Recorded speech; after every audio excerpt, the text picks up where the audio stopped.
My mom has this favorite story. I started horseback riding when I was really young, like 2 on a lead rope, and I think 3 or 4 I was going solo on our pony. And she would point out all the wildlife, and I would be like, look at that pile of cans or junk or whatever.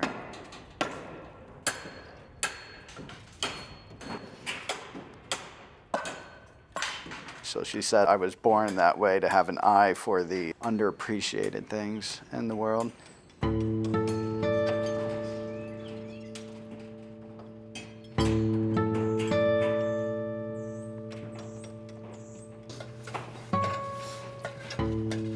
There's always some people who are opposed to the buildings being removed in whatever job we're doing.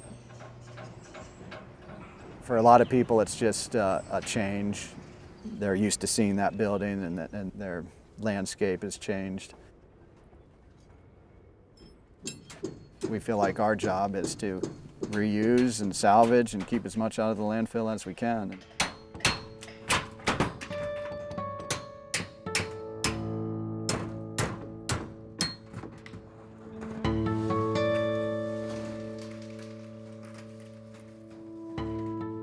They'd wanted to replace these 2 big lumber storage sheds. Open-walled sheds that they used to just store lumber under. At some point, somebody accidentally hit one of the posts with a truck, cracked a beam, and the building became unsafe. So they called us, and we got that job, and that was about an 18,000 square foot shed. It was all coastal fir. As far as I can glean, all the timbers were cut to size on the coast, probably loaded on rail car and brought to the mill, and they erected it there, but none of it was local species of wood.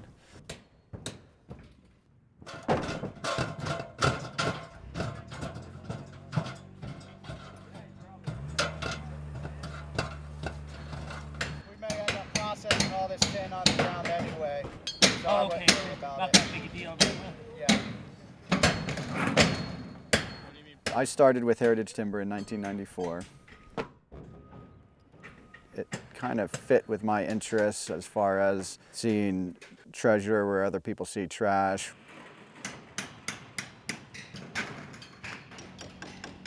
I've got a little bit of a Depression era mentality around waste and things, and I think it's just something kind of hardwired.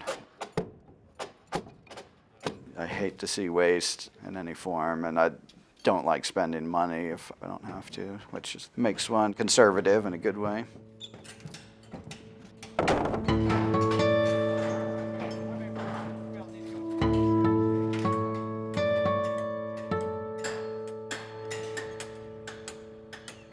Are you running errands at all today? Yeah. Well, can you drop these checks off at the bank? Definitely. As long as there's one for me. Nope. We're on an austerity budget, honey. We're not really on any kind of an austerity budget, but I like the way that sounds.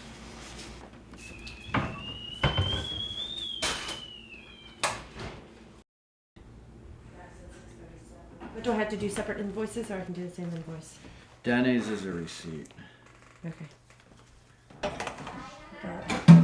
Kids are up.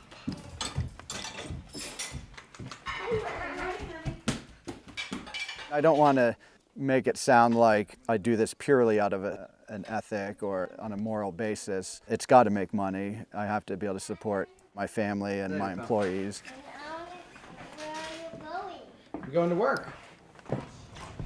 But it makes it more than just a place that I go to work every day.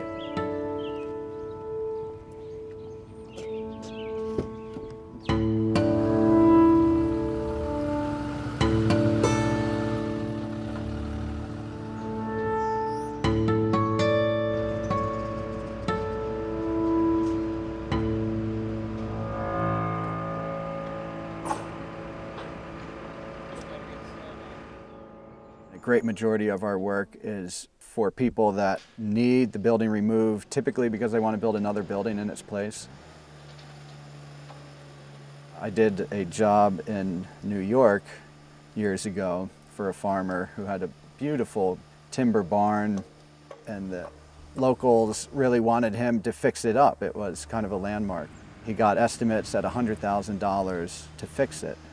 When he talked to me, he said, he had a Western New York accent, "Gary, I could spend that money and I still wouldn't be able to put my goddamn tractor in it." You know, and that's typically it. We work for farmers, ranchers, sawmills. They don't make enough money to decide that this one bit of ground where there was a building, that they're going to keep it up for people to look at.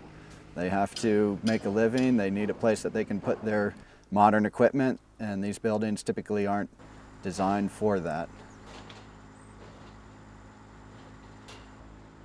So we don't target historic buildings. We try and give people an alternative to just torching a building. And so on that side of things, it's very gratifying to keep this stuff from just wantonly being destroyed. I love that every building is different, so I really like the beginning of a job and coming up with the best plan to try and take it down, and then kind of, you know, usually you tweak things a little bit as you go to make it more efficient, but I like that. Figuring out how to most quickly, safely, efficiently take a building down. There are jobs where everything's just easy. The building's built in such a fashion that it takes itself apart. And then you get ones where whatever fasteners they used are super stubborn, or there's no way to build a rhythm. And the bigger buildings, bigger industrial buildings are the fastest, and a time per square foot ratio. You have enough time to develop a really solid system and then repeat. I have numerous scenarios in my own time tearing down buildings that grievous injury or death, it was just luck that kept one of those things from happening. You know, luck, or luck really has saved me, you know, several times, and it makes me quiver to think about some of the scenarios, actually. I mean, unforeseen things happen for sure, but you can minimize. You know, you do things so that it's not near fatal.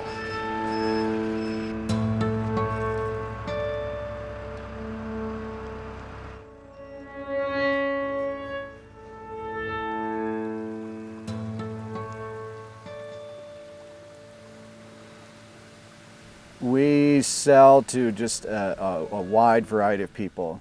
It's great to be able to give people what they need, which is very different depending on the customer. Hi, Jerry. Yes. Joe Bodie. Hi, Joe. How are you? It's good to meet you. Nice to meet you. Yeah, what a great shop you have in there. Oh, thanks. You know, I'm always looking for little things. I don't buy a lot, so I just need little chunks of stuff. Mm-hmm. And I don't know. A lot of our clients want a certain look, rustic or antique or whatever word you have for it, but then some people want the qualities that was more inherent in old growth wood, the tightness of grain, the lack of knots, and in some cases just cheap wood, which our wood is not always, but in some cases it's quite a bit cheaper than new. That'd be a neat piece for a piece of art, wouldn't it? We had about $50,000 worth of 2x12s that went to a high-end house up in I think it was in the Whitefish area. We also sold a piece of yellow roofing metal to a young couple for $6 last year, and they were using it to roof their rabbit hutch. Dam on the Blackfoot, that's all 1800s iron. Blacksmiths like it. That was a little big for me. This is old stuff that was part of the dam on the Blackfoot River.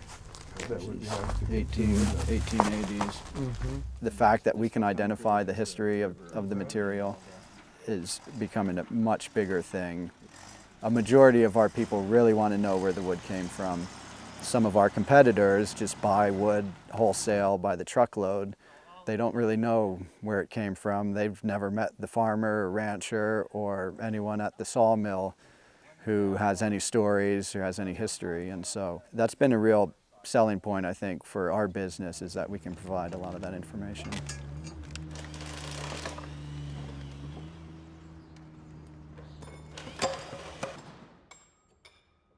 The look of wood as it ages, the term used is patina.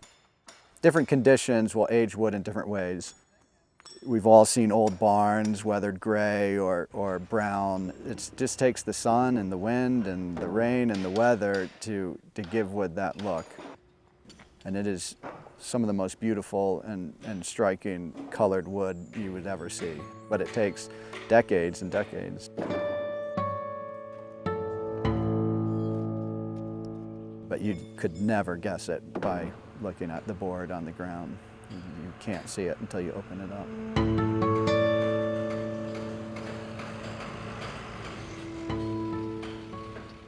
The bulk of what we salvage is wood, and the bulk of our revenue is from wood. But that said, we save bolts, washers, cool looking stuff that we think someone might also agree with us in our estimations. And if it's not something that's worthy of resale as is, then we take it in for scrap.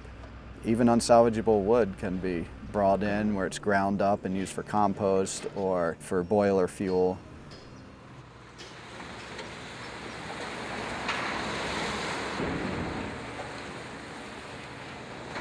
We've worked side by side with demolition companies occasionally, and the amount of quantity of stuff that we put into the landfill versus what they do is kind of stunning in a way.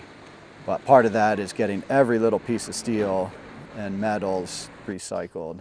And it's fun. You take it to the scrap yard and they pay you in $20 bills or $100 bills, and that, well, that part's kind of fun too. We'll get that X-brace out of the way, and then I'll take the tension. Okay. Oh, hopefully it works. It's only probably $500,000 in compressors and a building. I mean, what can go wrong? Pretty soon we will reach a point where buildings really will not be salvaged or deconstructed because of the way they're built now. There are so many glues, spray foams, things like that that would make it virtually impossible to take a building apart. It's common for people to glue the bottom side of a floor so it doesn't squeak. And so essentially what they've done is made it so that floor can never be pulled up again because the glue bonds are so strong that the floor would just get destroyed, all because they don't like a squeak. And so there's a trade-off with the embodied energy in the material having a very limited life in that building. So it's not always clear-cut what is the most sustainable way to do things.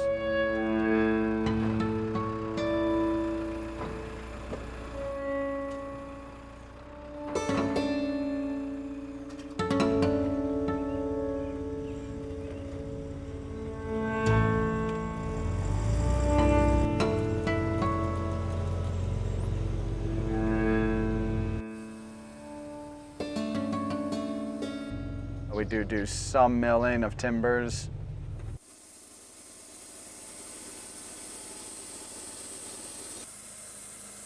We don't really remill in a production level into like flooring and stuff like that. We'll hire other mills to do that.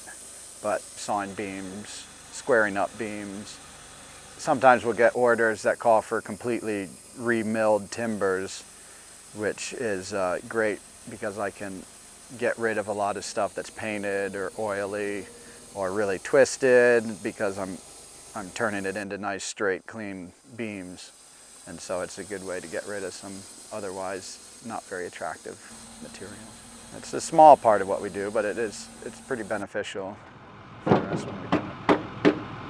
Look at that. Nice little red stripe. That's a good one there. That's beautiful, man. The builders do such a great job of presenting the material. So much. So it's fun for me because I see the material in its raw state. I mean, I saw it as this giant tower full of silt and pigeon shit, and to see it in its final form is really gratifying.